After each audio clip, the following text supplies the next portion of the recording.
Hi, it's me again with Corel Draw Tips and Tricks, and an internet friend, well, he's even more an internet friend, sent me this file. We met last year in Las Vegas at the trade show, and we're both going back to it in a couple of weeks. Anyway, he wanted an outline around this, evidently to cut it out. And whenever you click on something and your weld tools don't show up, it's because it's all grouped together. So go and ungroup your object. Then I would reselect it and go right here to the boundary tool. This is going to take just a second because Corel's having to look at all these boundaries, but it's not a problem. And I went ahead and set my nudge distance on 10 inches so I could nudge this out of the way after I'm done with it.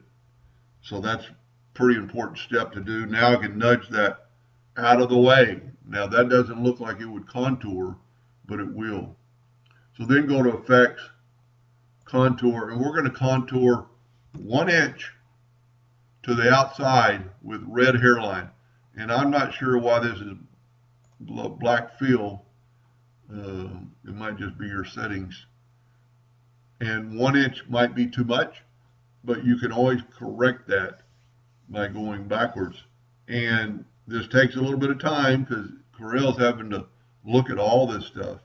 There's a lot going on, but it's a lot faster than you could do it. Trace a line by hand. And it ought to be done here in just a second. So just bear with it. And your computer might even actually do it faster. My laptop's getting a little age on it.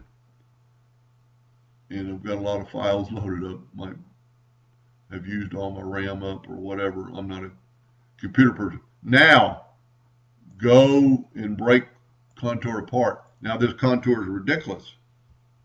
But now you can go to the inside. Let's go to the inside 0.75 of an inch. Look at that.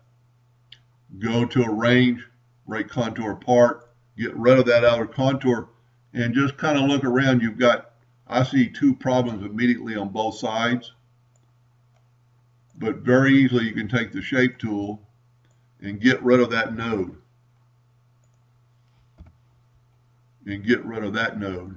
And the one I'm doing this video for, there's a lot of nodes that won't really affect your cutting ability. And I think that's what you're doing, is cutting it out. But let's look at the nodes on the bottom. That's a ridiculous amount of nodes. And I think it had to do with all these things inside here. So just go from there to there and just delete them. You know, these are double and triple nodes. When you see something like that, delete them. Now, if this item was symmetrical, you could just work on half of it and do it over, but do my trick where you put it over. And it all depends on your look, what you're looking for. This might break her apart, but just keep going through all the nodes, and you don't have to do that. It all depends on your look and how close you want it to be. I would actually select maybe all this and right click and turn it to a curve, and then you could bring these in individually and make it look a little better. Anyway, I hope that helped a little bit, and thank you for watching. And sir, I'll see you in 2.5 weeks.